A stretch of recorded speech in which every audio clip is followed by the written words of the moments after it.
Hey everyone, welcome to Late All Night. I'm Eradicator and I'm here with Neg One, and we're excited to host this panel and bring you a conversation with a very special guest you all know and love.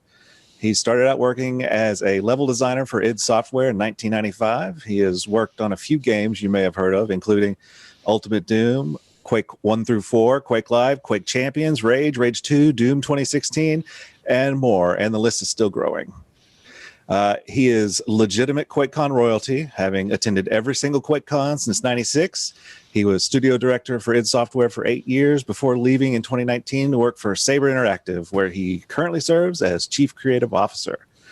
So please welcome the man of the hour, the OG of QuakeCon, the all-around nice guy, and my personal BFF, Tim Willits. Oh, thank you very much. Thank you guys. It's a pleasure. Thanks for being with us. It was really great for you to do that. Of course. You know, I've always liked you guys, and you know, I have a special place in my heart for anything QuakeCon. Anything QuakeCon kind of related to QuakeCon. I love QuakeCon knockoff. Yes. I like to, you know, these remote meetings. It's always fun to look at people's backgrounds. Can you kind of show us around what's behind you? Yeah. So this is actually a new. So I'm building an office in my home here. So it's not quite done yet. I need a TV set over here for console games. This rug is going to be replaced. The rug is very ugly, but I need it to kill sound, you know. And I have Iron Man, who's literally as tall as I am.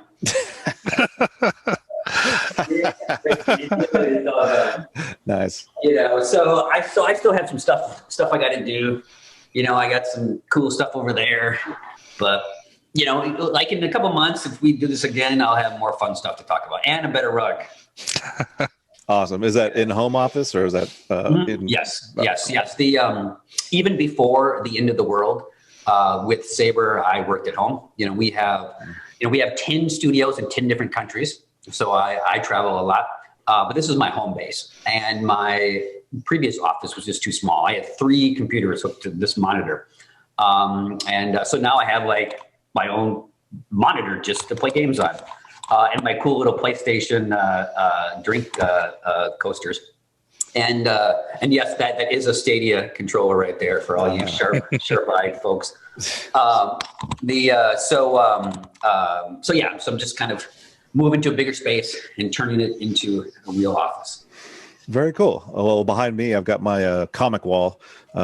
Ton of Walking Deads. I was going to go try to dig out my Quake Champions comics and put them up for the podcast, but I've got too many boxes of comics. You actually signed the comics for me at the most recent QuakeCon. I have my Quake Champion statue, you know, made by the man that everyone loves, Cobalt. Mm-hmm. Yes, we love Cobalt. We love Cobalt. He's done Quake 1, 2, 3, and then Quake Champions.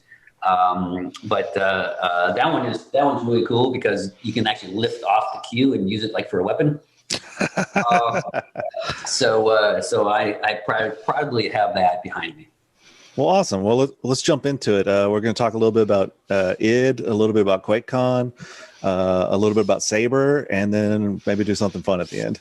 Cool. So how did you get started at id Software?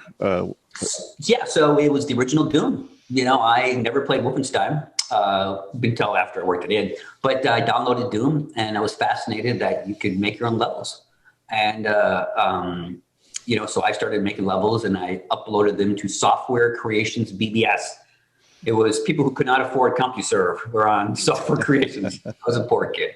And the guys noticed, you know, some levels. They wanted me to work on the Doom 2 Mattress Edition as a contractor. So I worked on that.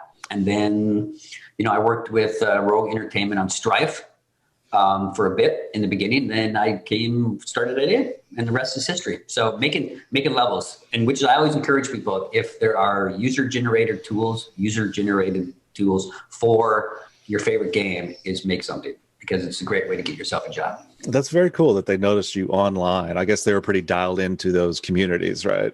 There was like 5 of us, you know, that, and we're all friends still, you know, that made the original levels. So it wasn't hard. Now millions of people do it. Back then it was like that guy and that guy. Tell us what your journey looked like going from a level designer to studio director at id Software. Yeah. So id's always been small, and so we've all had to fill different roles. Started out as just a level designer, then like a lead designer, then a creative director, and then as we started working on other projects and different games, I took over kind of more of everything, which gave me the opportunity to work with teams like Avalanche and teams like Machine Games and teams like Saber. So it was definitely most enjoyable was the last few years. Nice. Very cool. Quake 3, I was going to bring up a couple games and see if you had anything interesting to tell us about it. Quake 3 was my jam in high school. So that was our LAN party game, was Quake 3 Arena. I must have rocked that corkscrew mod forever. So Quake 3 is the greatest skill-based competitive shooter ever made, period, no backs. If I was stuck on an island and I could play one game and I had an internet connection, it would have to be the kind of Quake 3 world-ish. Makes sense? Because really it's the perfect first-person shooter. Mm-hmm. Literally. What was your role in that?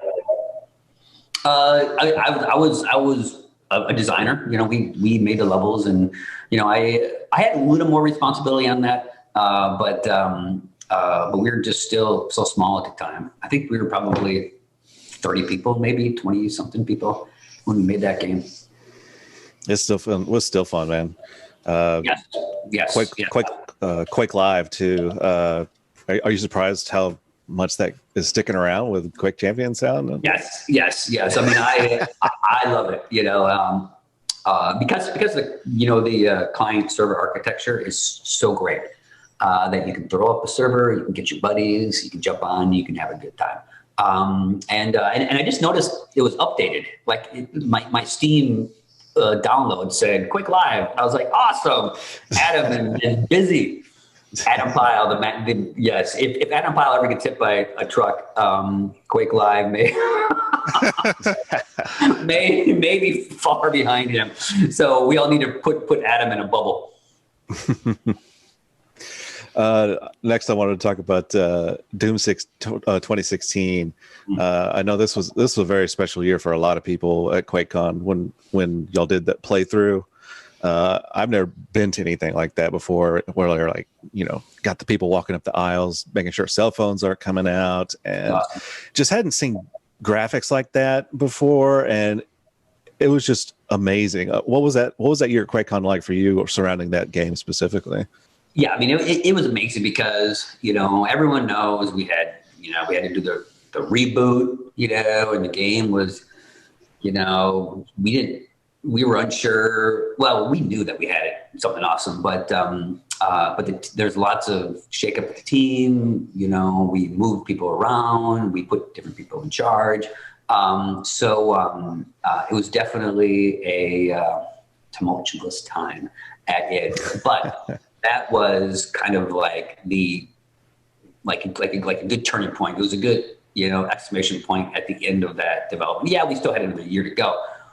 But it had justified and validated so many things that the team had worked on. And, there were, most, just almost 100% of the people on that game, never worked on any other Dooms before.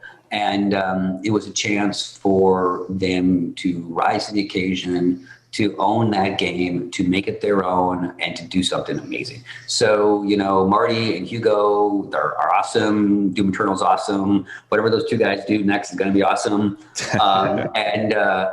It really shows that you give people support and you give them faith and you believe in them, and they make something amazing. That's awesome. So you had a lot of involvement with Quake Champions and working with the original Saber team on that game. Yes. Sorry, I forgot the question I was going to ask.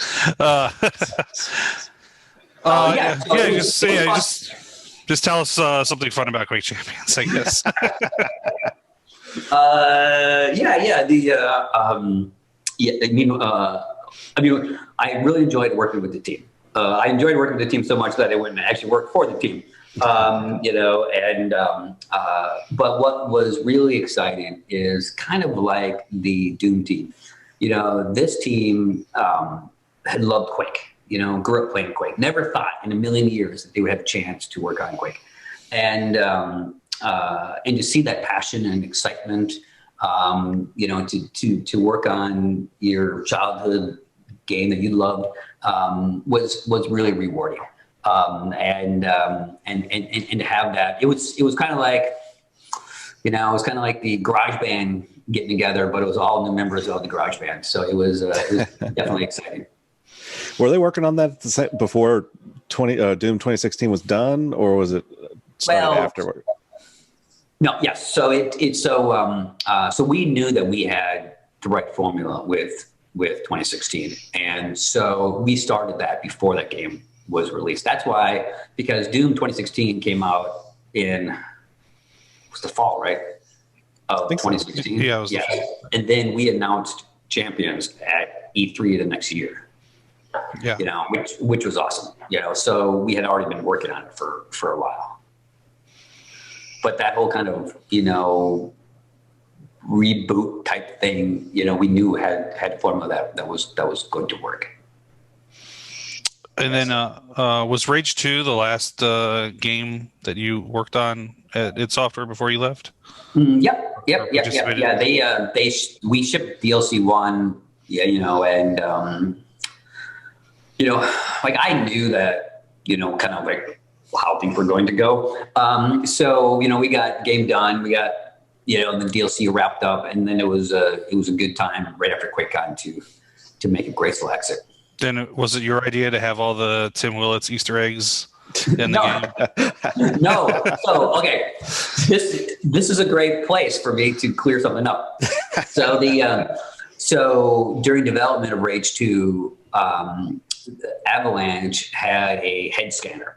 So we'd hired these actors, we scanned their heads, and Jason Bergman, the senior producer at Bethesda, and myself got our head scanned. Okay, so I was playing the game, and they made me a guard at Gun Barrel, and through the logical course of play, I would literally be the first person outside of Vineland that you would talk to, and I was like, guys.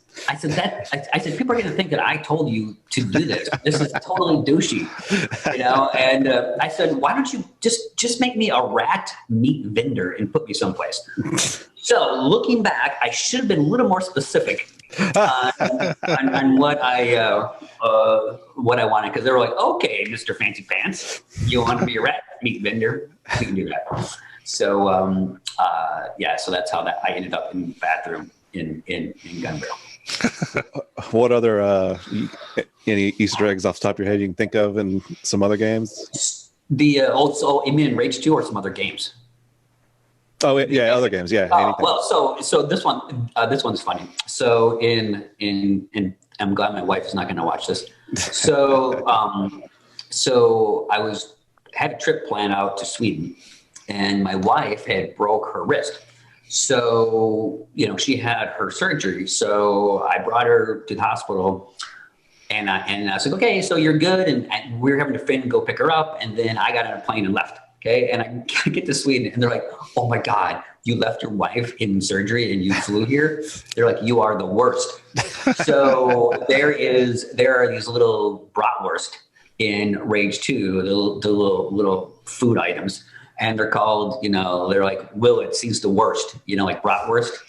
So that is something that only like 5 people know that. Now, everyone that watches this show, but that is a super inside baseball Easter egg.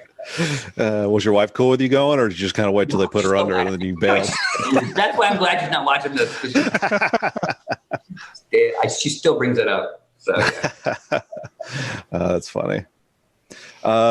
So we're going to talk a little bit about QuakeCon. I know it's strange that we're talking about another LAN at our LAN, but the majority of our attendees are, it's a QuakeCon family that was just kind of spinning off and doing our other thing on the other part of the year. Which is awesome. And I kind of know the answer to this question, but when was your first QuakeCon? It was the original. It was like, what, 96, right? Yeah, 96. And I always forget if it's 96 or 95, but it's 96. And there are people that argue with me on whether that was technically a QuakeCon. They're like, that was an IRC get together. That was not QuakeCon. First QuakeCon was in Plano. But yeah, I mean, it was exciting to because there was like 32 dudes. And I think there's a picture flying around of all of us in the parking lot or something. And it was really cool so we never thought that the community and, the LAN parties and the esports and the things that Quake was so influential. No one was sitting around thinking that this stuff was going to happen. This will just happen all naturally and organically. And to see those guys come together who just wanted to see each other and meet each other and play together was amazing. And that just started something that has spread to other games around the world. I mean, it's just like, it's ridiculous. And it all came from, a couple of guys having a good idea long ago. Were you involved in organizing that event, or were you just attending it? No. So we had nothing to do with QuakeCon until like 99. 99. I think. Yes. And it was completely, the QuakeCon community that started that. And then was it the GPL or the CPL or one of the old esport groups? CPL. CPL, yes. And they did some sponsorships. And then, and even when we started to help, it was, as you all know, that it was still the community that drove that for years. Now it's Bethesda does a good job managing that with all the volunteers and staff. But QuakeCon is a million little details. And it's a million little details that people just know because they've been there for the whole time, and they know which one little detail they need to do to make it all work. So that's why moving it out of Dallas or hiring a real convention group may be very difficult, just because of that DNA. I mean, you guys know what I'm saying. Oh yeah. Yeah. Yes. So how did you hear about that first QuakeCon? They just emailed us, I think. Oh, so they emailed id. Yes, I think they just emailed Carmack. Oh, okay. And we're like, John, we're gonna be down the road because they picked was it the Holiday Inn or La Quinta or something, or maybe it was Holiday Inn. And they just picked a hotel close to the office, and then because they were hoping that maybe we'd show up, and then they ran into some power problems. Because they used too much power in the little room that they had reserved. And I think Carmack helped them out with that. But yeah, they just emailed us and we went down there. They were like, hey, there's some guys doing something they call QuakeCon. It's crazy. We're like, oh, let's go. How many id people ended up going? I think everybody really, because we were so small. I mean, there's pictures of John Cash, an American, and Dave Taylor was there, John. Yeah, the gang. Yeah. Sorry if these are noob questions. I don't know. I don't know every little piece of the QuakeCon history. No. It's fun. I mean, again, I love QuakeCon. I mean, I have some QuakeCon something in here that it will always be a special place in my heart. Like last year when it was my last QuakeCon, and my friend that always goes with me and gets a computer next to me in the BYOC, he's like, well, what are you gonna do next year when you're not working it? And I'm like, well, next year we gotta wait in line. But it's not gonna change. It's gonna be awesome. You think you're gonna go? Yeah, of course I'll go. I was planning on going going this year, I'm going to push. I got my little cart. I'll push, Hey, I'll gotta wait keep in that line. streak. You gotta keep your streak going. I got to keep my streak going. Yeah. I have no problem paying for the thing like a normal person, waiting in line like a normal person, and just being a normal person. That is not a problem. You might want to be a normal person in disguise, though. No. Or you're just gonna get your ear talked off the entire line. Just a little mustache. Trust me, if I grow the mustache back, I'll get you harassed even more. Oh yeah, people will be having their They'll be like, shirts "Oh, printed. it's porno Willits. Let's take it." Can we get a selfie with the mustache? Yes, that would be terrible. Do you think anyone else has been to every QuakeCon? No, I know Redwood claims he has. And he will say, "I've been to everyone," but he lives in Houston, so he's got to like drive up. So I think Sea Wizard has claimed he's been to everyone too. Yes. Oh, who has? Sea Wizard? Really? Was he really in the first one? I don't know if he was in the first one. There's pictures of evidence of him being at the second one in '97. Yes. So yes. he's at least been since '97. He would be one of those people that will argue on which was technically the first one. Yeah. Oh, so he can maintain his personal streak. Yes, but it could just be me and Redwood. Interesting. It's funny. We looked when we were trying to book for this event right now. We looked at the Plano location that y'all had it at because we were going to co-op QuakeCon for our marketing materials. Come game it. Now the Quinta used to be Holiday Inn. Now I think the hotel is La Quinta. Yeah, right there on 635. I think the hotel where it was held in '96 has been demolished, from what I've been told. Oh, okay. So it wasn't bought by the La Quinta. It's actually was gone. Sorry, I'm talking about '97 the Plano location. The Plano location. The location. There was the Adams Mart, which was terrible. That was such a terrible year. That was a rough year. Yeah. Luckily, we found the Hilton after that year. Yes. And it's all. Yes. And the Hilton was awesome. The Adams Mart year was the year where we were trying to get Doom 3 multiplayer to work, and like maybe 2 days before the event, Carmack basically told us, John, that he wasn't sure if the synchronous multiplayer would work between Intel chips and AMD chips because they do floating point math slightly different. We're like, oh my God, why are you telling this now? Yes. Well, do you have a crazy story from QuakeCon other than that one you'd like to tell us? I got so many crazy stories from QuakeCon. I got crazy all over the place. Give us a good one. Preferably one that starts with your wife in surgery. Yes. No, I mean, again, there's nothing that I can say publicly, but it's just the things like doing the kart races, do the exhibit hall at night.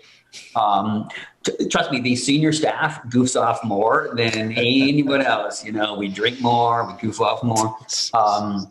But kind of like the times when we're setting up and the times when we're tearing down and the times when it's 3:00 in the morning and the hotel calls me because some idiot stuck a styrofoam cup in the elevator at the Hilton and they're stuck. And somehow I have to save them. What? But everyone's been so good. I've worked with people that run events and they run events for like real businesses like doctors and pharmaceutical companies and stuff. And they've all said that the QuakeCon attendees are far better behaved. They cause less trouble. They're not annoying and obnoxious like these professional organizations and conventions. And like even the police once, I asked them, I said, what's your favorite convention to work? And they're like, this one. And they're like, nothing ever happens here. Maybe some kid comes down, underage drinking. And the cops are like, we can deal with underage drinking. And then I asked them, I said, so what's the worst convention? And one cop says the Mexican rodeo. Like people be like stabbing each other. And wow. It's funny because people are real nervous about these events because we spent forever trying to find a location, and everybody. First, our first event back in March before all hell broke loose. Man, it was very tough. And when we booked the Great Wolf Lodge finally, they were still a little nervous. They were like, "We better have like 2 security guards 24/7 just to be careful." And halfway through the event, security guards just kind of sitting around, and I was like, man, y'all are pretty tame. And then they're so tame. Yeah, but we're considered an alternative convention, so they're like, oh, it's the video game guys. But what do they do overnight? I mean, we've had no real in 20,000 years, like maybe one guy got arrested once. I don't know. We have nothing serious. There's no year that we're like, oh, that was a bad year. Because everyone's good. I mean, people behave. Yeah. So it's because people are just generally good people that are in this community. Yeah, that's good. I know you won't tell us any crazy QuakeCon stories for legal purposes, I guess. But do you have any like really like moments that you remember, specific moments that maybe were moving or just extra memorable throughout the years? Yes. The I'm very fortunate, to work in an industry and create something that actually affects people's lives, and I've had at QuakeCon and other places, I've had people say that, Quake saved their life. I've had people say that, their life was just going downhill and they didn't know what they were doing and they had no future. And then they started playing Quake and they got online and met some friends and they met a girl and they're in love. And people, adult, grown men just crying, thanking me for just making something that has affected their lives so much and has made such a meaningful impact on them. So that's amazing. We've had like 1,000, proposals at QuakeCon, which is awesome. Like we had so many in 2014. I was like, okay, no one does it in 2015. And just seeing the kids with it's a family friendly event. In the beginning it was a little alternative, but now it's a family friendly event. People bring their kids, and that's their family vacation. And you see these kids grow up and now work the event. So, those are the best memories by far. Very cool. What's the most difficult part of organizing QuakeCon? The senior staff. The senior staff. I'm just joking. They'll all laugh. Whoever watches this will think that's funny. It's just, like I said, it's the million little details. Running 13 miles of cable in 3 hours and making sure that, the network is up and running and we have power, and power is always a problem. We finally fixed power, but, semi trucks in the back with generators in the back, power and air conditioning are always the most difficult. But the people that we have that set up the LAN party, these people are geniuses. They're rock stars in their industry. If we had to actually pay what they're worth to set up QuakeCon, that it would be shockingly expensive. We have literally geniuses that help us set. Everyone's BYOC ticket would be $1,000. I have no idea how DreamHack does it. But yeah, it's just 1,000 details. What's your management style? Do you like to get into the details, or are you just more of a overall kind of like approved, go get it done kind of thing? So that's a good question, which kind of works on working with the teams. I will get in because there's really nothing that I won't do because I've done everything. And, and sometimes you get people who, you stick a C in front, to start their title, and then they stop doing things like, make Excel sheets. But literally, This week I've made a design pitch. I worked on a asset list. I've bought a studio for millions of dollars. So there's literally nothing that I haven't done that I wouldn't do. And at QuakeCon, I always try to help. I would help clean up, and I would help push tables together and pick up trash, because the people that are there working, they're doing it almost for free, and they do it because they love it, and nobody should be too important to pick up some trash. That's a great mentality. I like that. Kind of moving on from QuakeCon, do you have any thoughts on the recent acquisition of Bethesda and ZeniMax? I think it's awesome because I am a Bethesda shareholder. Thank you, Microsoft. But no. Listen, I like what Pete Hines wrote is totally correct. It wasn't PR, just done for PR. He's totally right. Bethesda has always had a good relationship with Microsoft. Microsoft gets that company. They get the games that they made. We do work with Microsoft, and we have Saber has for years. We have a very good relationship with them. They're a good partner, and I believe the hype that this will actually be better for Bethesda fans moving forward. This was actually a good thing. Awesome. Yes, and I have no reason to lie. Yes. Do you think I'm already getting paid? do you think the acquisition will have any changes to QuakeCon in the future? Man, I hope not. It's for a while there, there was some discussion on whether or not, is it worth it? But I do believe that there are people that I've worked with all the way up in the chain of command at Bethesda that love the event and love the people, and they will push forward. I mean, look at Pete Hines. He comes in last not this year, but last year he sat right across from me. He was with his kids, and he goes and plays, and he's the guy, and he loves it.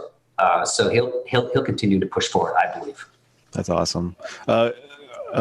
As far as like cons in general and festivals, how do you see this shaking out while we're still in this pandemic? Do you think it's just kind of not going to happen until it's over, or? Yeah, it's not going to happen until it's over. And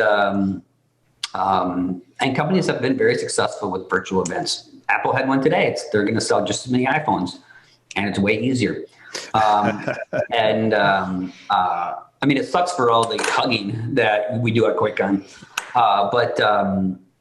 But yes, everyone going digital. Technology, has made this possible. If this pandemic hit 5 years ago, we'd all be screwed. But we have, Google Docs and OneDrive and Dropbox, and you can actually collaborate on a document, and over the internet, you can actually use Discord to do game demos, and this actually works, and you all look good and sound good.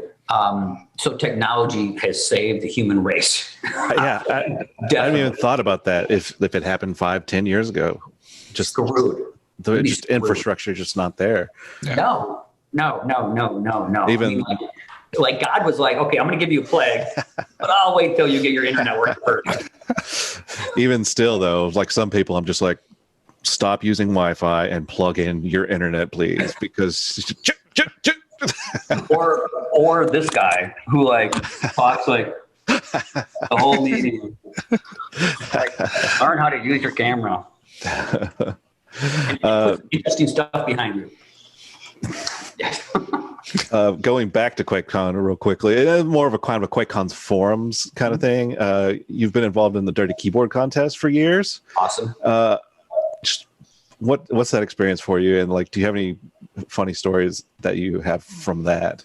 Well, the fact that a live living ant fell out because I had to shake. Lauren gives me the shake test because she's bigger than she scares me. So you're the shake guy. I'm like, oh yes, ma'am. So the dude came up and I did a shake and an ant fell and ran off. So literally, and actually, you know what? The women The women could be worse. They could have more grossest keyboards than the men. Yes, that is true. So, but yeah, that's always a ton of fun, and it's just traditions like that make QuakeCon different. Like at E3, you can't have at midnight have people bring up dirty stuff and people like take pictures of it and laugh at it. So that's why QuakeCon is always going to be. You got to be able to laugh at yourself, I think. Yes. What's the level of Pete Hines germophobia? He's a little more squeamish than I am. When we dragged him over like 2 years ago to do it, he was like, oh, I don't want to do this, but he jumped right in. He went right into the deep end. He's swimming with the germs. He loves it. We have so much video footage of him just making faces and just like he's just on the edge of throwing up. Yeah. Yes. Yeah. This year we did the Dirty Keyboard contest virtually during the QuakeCon at home. Mm-hmm. And Pete really liked the not having to actually physically touch the keyboards. So we'll wonder if he'll ever actually want to do it in person again. He'll be back. Yeah. I know him too well. He'll be back. It's funny that we have to keep him in the bubble too. If that dude gets hit by a bus, then crazy. Yeah, so we need to keep him in a bubble. And Adam, those two guys have to stay in a bubble. We will get bubbles for sure. It's funny. My kid entered the virtual Dirty Keyboard contest this year. He's 5. He didn't really know what he's doing, but he was cute on the video. He ended up getting 4th place. He didn't quite understand what was going on, so he kind of was upset and was crying. So we Amazon Primed out a keyboard the next day and pretended it's like, hey, the judges wrote a little fake note that said, way to go, Clark, on your dirty keyboard. Here's a new one. So now every time somebody comes over the house, you know where I got this keyboard? I got 4th place in the contest. That's awesome. That's awesome. That's why we do this, for years. And that's why the senior staff that puts this together, they do that because for the stories like that, how it touches people's lives. All right. So now we're going to get a little weird. I know you know of the existence of QNN. I don't know that you know that I created and run that. Yes. I always give you guys likes. I'm good. I'm a reliable liker on Instagram. I have a little thumb. See how fast I can like stuff? I am a reliable Tim Willits tagger as well. So I know because at QuakeCon at Home this year, we did a news segment called QuakeCon at Home, a parody of, or Good Morning QuakeCon. It was a parody of Good Morning America. And of course, we had this Tim Willits segment that we posted. You saw it. You asked for the video file because I guess you thought it was cool, or maybe you're sending it to your lawyer. I'm not sure.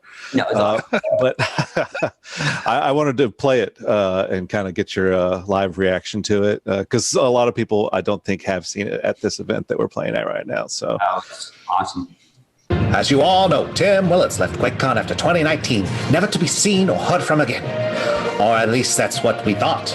After a year of no sign from him, he started to resurface. Here, he's appearing on Dancing with Stars.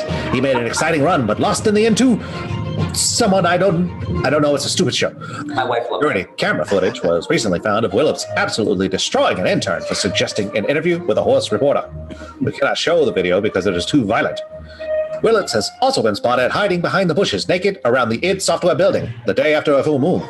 Not sure what that's all about. He's no one-trick pony. He has also started pursuing his music career.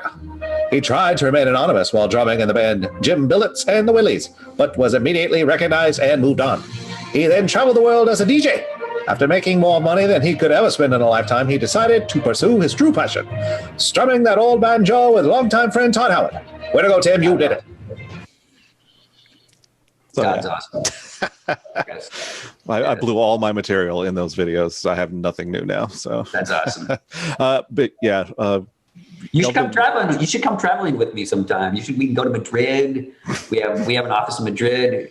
Malta, Kiev, Portugal. Yeah, come. I'm gonna to do the it. world with Willits.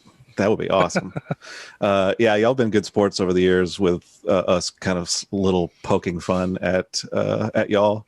We started up in 2018, I guess, when this was the year that registration was supposed to happen like April 1st, and it kept getting delayed, and then halfway through April, I was like, what if I create a parody account and just kind of start poking at them? And we did, and this was one of the first ones we came up with.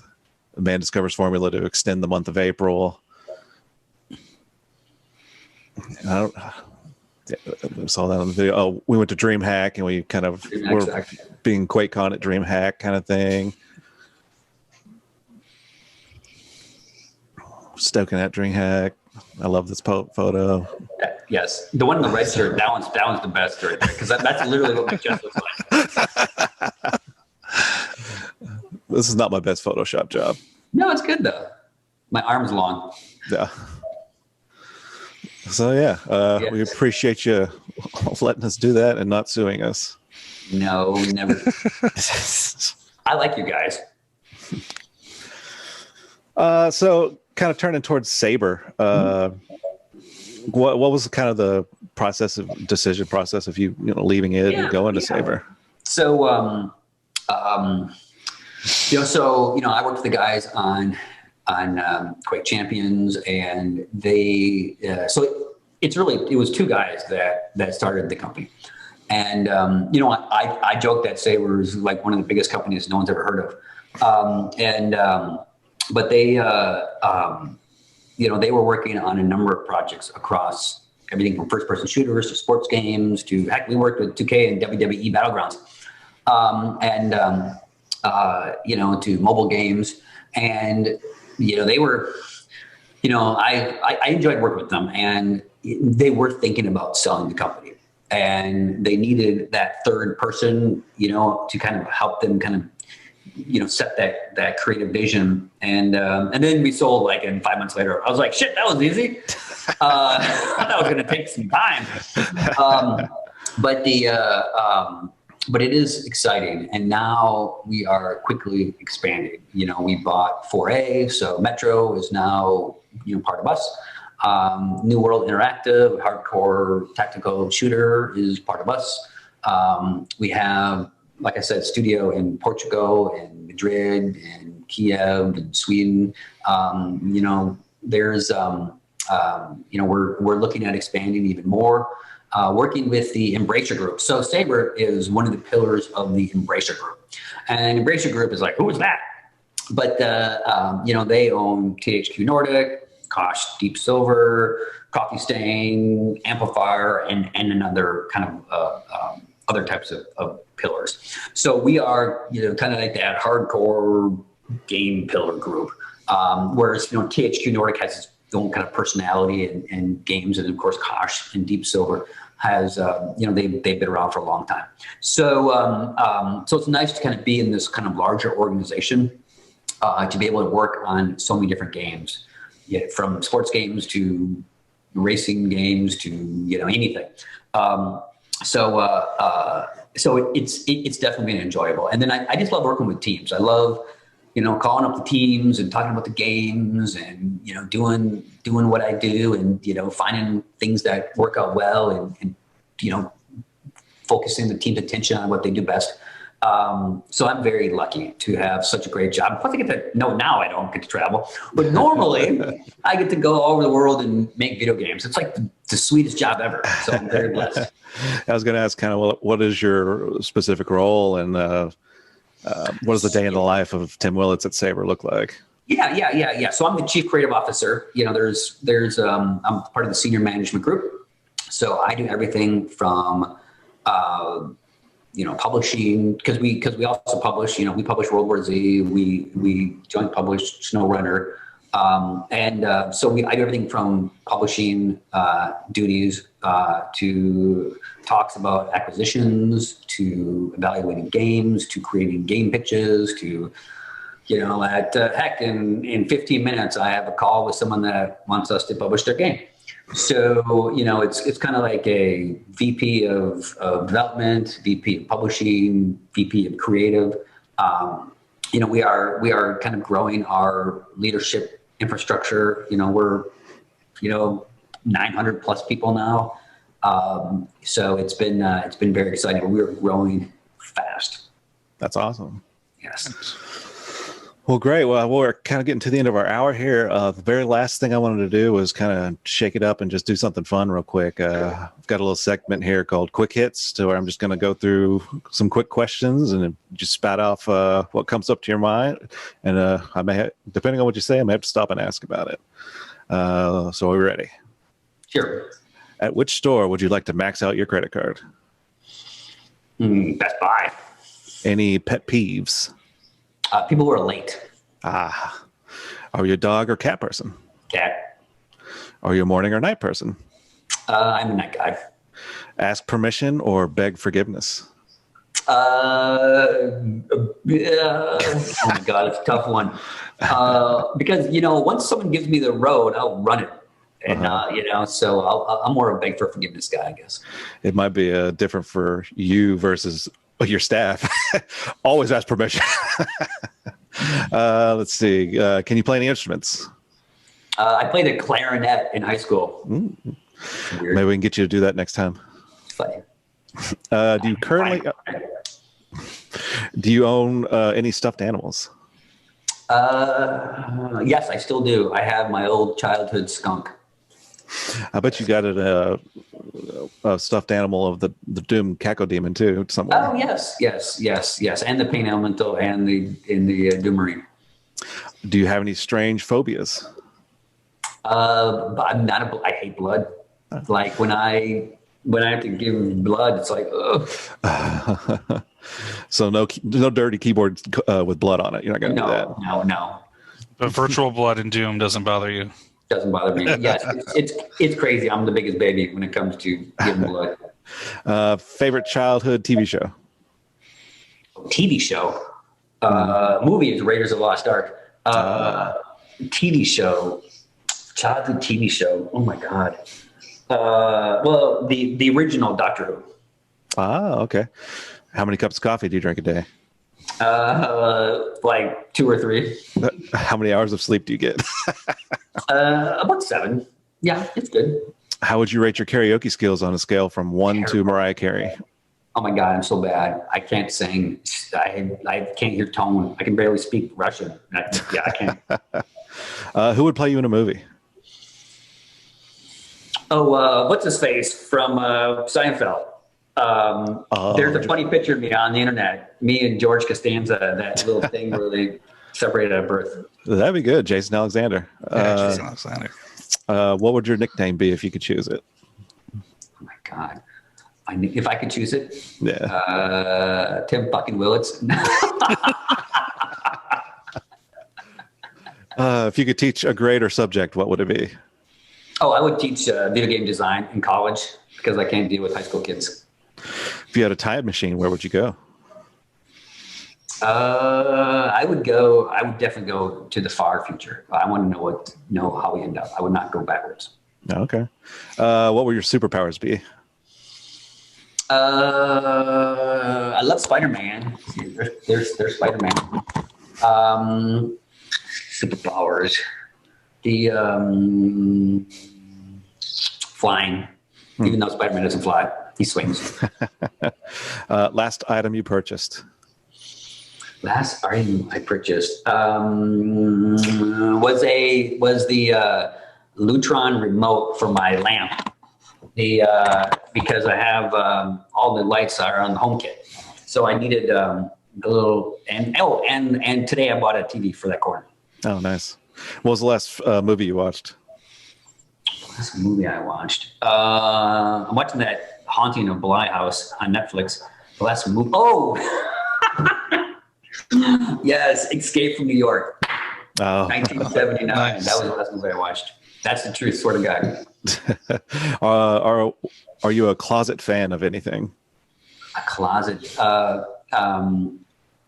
Something you're maybe embarrassed to. Yes, Taylor Swift. Oh, okay. Yes, today I was bringing my daughter to school and I had Taylor Swift's new CD on, and she laughed and she goes, "Oh, I forgot you like Taylor Swift." I go, "That's a dirty secret. Don't tell anybody." Who inspires you? Who inspires me? Who inspires me? That is a good one.